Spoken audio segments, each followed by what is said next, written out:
नमस्कार, मैं हूं राज पाठक और आप देख रहे हैं हमारी खास कार्यक्रम हेलो डॉक्टर साहब, जहां पर हम आपसे जुड़े हुए सवाल हमारे जो चिकित्सक हैं, जो जाने माने चिकित्सक हैं, जो आपकी रोग से जुड़े हुए सवालों का बेहतर जवाब दे सकते हैं, उनसे चर्चा करते हैं।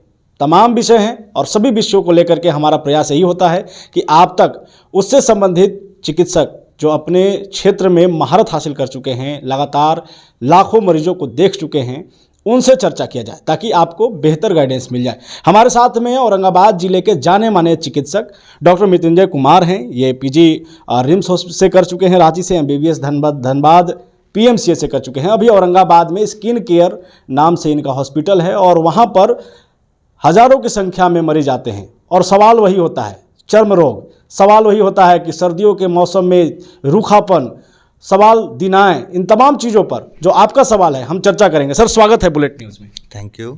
सवाल सर आपसे सबसे पहले तो ये होगा कि चर्म रोग जिसे लेकर के लोग समझते हैं कि दाग, खाज, खुजली होना, दिनाएं होना है, तो ये कैसे आप परिभाषित कर रहे हैं? किस तरीके का ये बीमारी है, कितना खतरनाक है? देखिए, सबसे पहले तो चर्म रोग समझना होगा। चर्म रोग स्किन का, त्वचा की कोई भी बीमारी है उसे चर्म रोग कहेंगे। आम धारणा ये है कि चर्म रोग मतलब बहुत बड़ी बीमारी हो गई उसे ही कहेंगे। ऐसी बात नहीं है। चर्म रोग एक त्वचा का कोई भी बीमारी है उसे चर्म रोग कहेंगे। वो छोटी बीमारी फोड़ा फुंसी या खुजली भी हो सकती है, या बड़ी बीमारी भी हो सकती है। आप सफ़ेद दाग जिसको कहते हैं या लेप्रोसी कहते हैं, वो सब भी हो सकती है। सभी चर्म रोग की श्रेणी में आते हैं। फंगल इन्फेक्शन, दिनाए को लेकर के जब बात करें तो ये गर्मियों के मौसम में ज़्यादातर देखने को मिलता है, सर्दियों के मौसम में भी। क्या ये कुछ दवाओं का आपको साइड इफ़ेक्ट की वजह से होता है या किस तरीके से ये बीमारी होती है? जी हाँ, देखिए, ऐसे फंगल इन्फेक्शन तो इन्फेक्शन है, बट जनरली आम लोग करते क्या हैं कि इस इन्फेक्शन में मार्केट से कुछ दवाइयाँ लेके लगाते हैं जिसमें कि स्टेरॉयड मिला हुआ होता है, और वो इस बीमारी के लिए बहुत ही घातक है। थोड़े समय के लिए वो राहत देता है तो लोगों को लगता है कि ये ठीक कर रहा है, बट एक्चुअली में उस बीमारी का बहुत नुकसान है, उस दवाई का बहुत नुकसान है उस बीमारी पे। वो अंदर ही अंदर बीमारी को और बढ़ाते जाता है। तो अतः अपने मन से किसी भी दवा का प्रयोग जो मार्केट में होता है वो दिनाए में नहीं करना चाहिए। वो काफ़ी नुकसानदेह है, आपके स्किन को पतला कर देता है, आपकी बीमारी को और बढ़ा देता है, और फिर उसका इलाज उतना ही मुश्किल होते जाता है। सर्दियों को लेकर के सवाल सर आता है कि रूखापन आ जाना त्वचा में, कहीं कहीं से हाथ फट जाना, होंठ फट जाना, तमाम डैंड्रफ वगैरह की जो समस्या आती है, कैसे इसे बचाव किया जा सके और इसे दूर कैसे किया? जी, रूखापन आना स्वाभाविक है। हर एक सर्दियों में सभी लोगों का स्किन थोड़ा रूखा हो जाता है, लेकिन कुछ लोगों का स्किन स्पेशली पहले से रूखा होता है, तो सर्दियों में उन्हें परेशानी होने लगती है क्योंकि रूखापन बढ़ जाता है। तो उसके लिए सबसे पहले तो मॉइस्चराइज़र अच्छा इस्तेमाल करें। साबुन, कोई भी मॉइस्चराइज़र मिला हुआ साबुन, जैसे किसी में ग्लिसरीन होता है, मॉइस्चराइज़र होता है, वो इस्तेमाल करें। जिन लोगों का स्किन थोड़ा रूखा है उनके लिए बेहतर होगा कि साबुन का रोज़ इस्तेमाल ना करें, कुछ दिन, 1 दिन 2 दिन गैप करके करें। और खान पान में पानी का इस्तेमाल तो ज़रूर करें। ठंडे में अक्सर देखा जाता है कि लोग पानी का इस्तेमाल कम कर देते हैं, ऐसा ना करें, पानी पिएं। थोड़ा सा गर्म पानी आप कर लें तो बेहतर है।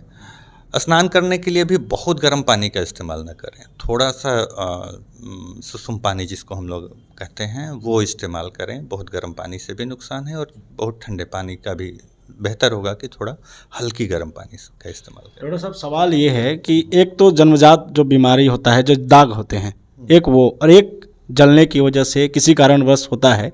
दाग खत्म होना, इसके लिए कितना संभव है जो जन्मजात दाग है उसे खत्म कर पाना, या जो किसी एक्सीडेंटल होता है उसके लिए कितना होता है? देखिए, दाग कई तरह का होता है। आप जो जन्मजात दाग कहते हैं उससे हम लहसन कह सकते हैं।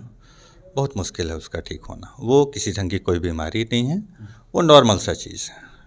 दाग बाद में भी अपने आप भी होता है, और आप जो बोले जलने वलने की वजह से होता है, वो भी होता है।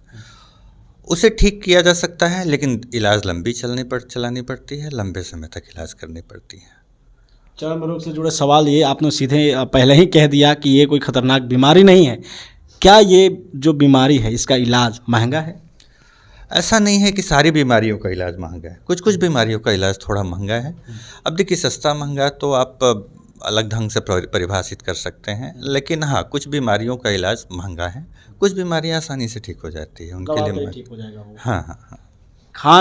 खान पान अधिकतर हमारे जो दर्शक हैं या आप जब मिल रहे होंगे, रोज़ हज़ारों से मिलते हैं, एक ही सवाल आप भी वो राय देते होंगे लोगों को खान पान को लेकर के, मसालेदार खाने का जो साइड इफ़ेक्ट है शरीर पर, हमारे त्वचा पर कितना पड़ता है, किस चीज़ को परहेज करना चाहिए खाने? जी हाँ, मसालेदार खाना या फिर आप ज़्यादा तैलीय खाना खाते हैं तो वो डेफिनेटली नुकसानदेह है। वो नॉर्मल खाना खाएं, बहुत ज़्यादा मसालेदार नहीं, बहुत ज़्यादा तैलीय खाना नहीं खाएं। किस तरीके से खाना में परहेज करना चाहिए, क्या खाना चाहिए खासकर? खाने में आप फ्रूट्स का क्वांटिटी बढ़ाइए, आप सलाद बढ़ा सकते हैं और फाइबर का आइटम बढ़ाइए, आपके लिए त्वचा के लिए फ़ायदेमंद है। और बाकी वही तैलीय चीज़ नहीं खाना है, उससे मसालेदार चीज़, मसालेदार, जी हाँ, बचाव करना। ठंड आ गया है और ठंड को लेकर के परहेज की बात करें तो हमारे त्वचा से रिलेटेड बहुत सारी बीमारियां भी बढ़ती हैं।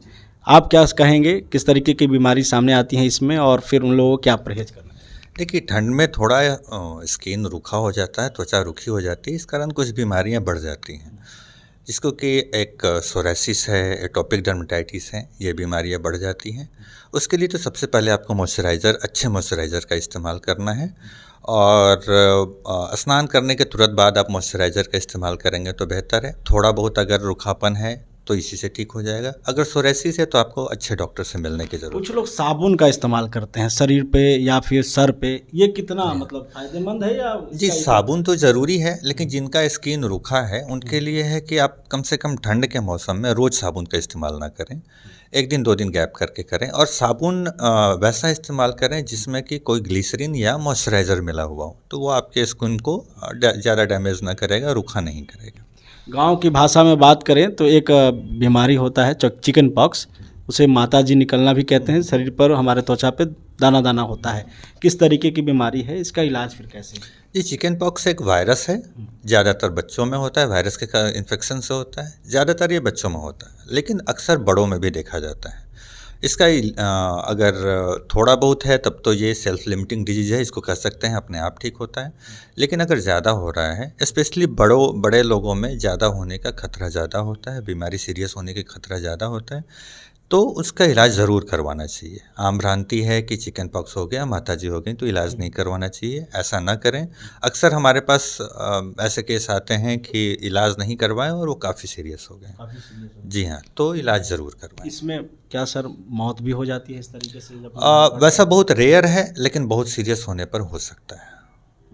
पता कैसे करें सर, कुछ दाग जो होते हैं, कुछ लोग इसको जन्मजात समझ करके छोड़ ही देते हैं, गांव में इसका आयुर्वेदिक इलाज भी करने लगते हैं, वो क्या असरदार होगा इस पर?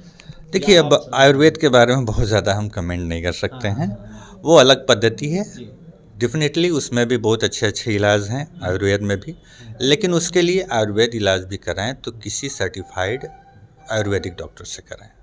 दर्शकों के लिए क्या सलाह देंगे जो इस तरीके से पीड़ित हैं, उनको क्या कहेंगे, क्या कुछ करना चाहिए? आप अपने से इलाज नहीं करिए, घबराया नहीं। चर्म रोग का मतलब बहुत बड़ी बीमारी नहीं होती है, लाइलाज बीमारी नहीं होती है। चर्म रोग का इलाज है, आप सही जगह पे सही डॉक्टर से दिखाएं, इलाज है इसका। चलिए, बहुत धन्यवाद सर हमारे साथ जुड़ने के लिए। तो हमारे साथ में औरंगाबाद के जाने माने चिकित्सक डॉक्टर मृत्युंजय कुमार हैं, जो लगातार चर्म रोग से जुड़े सवालों पर जवाब दे रहे थे, और मुझे उम्मीद है कि आपके जो सवाल हैं उनका जवाब मिल पाया होगा। हम हर गुरुवार को इस तरीके का कार्यक्रम करते हैं ताकि आपके सवालों का जवाब दे सकें। अगर आपका कुछ सवाल हो तो हमें कमेंट जरूर करें, प्रयास हमारा होगा कि इस सवाल का जवाब भी हम डॉक्टर साहब से लें। फिलहाल इतना ही, बने रहिए हमारे साथ, देखते रहिए बुलेट न्यूज़ टीवी।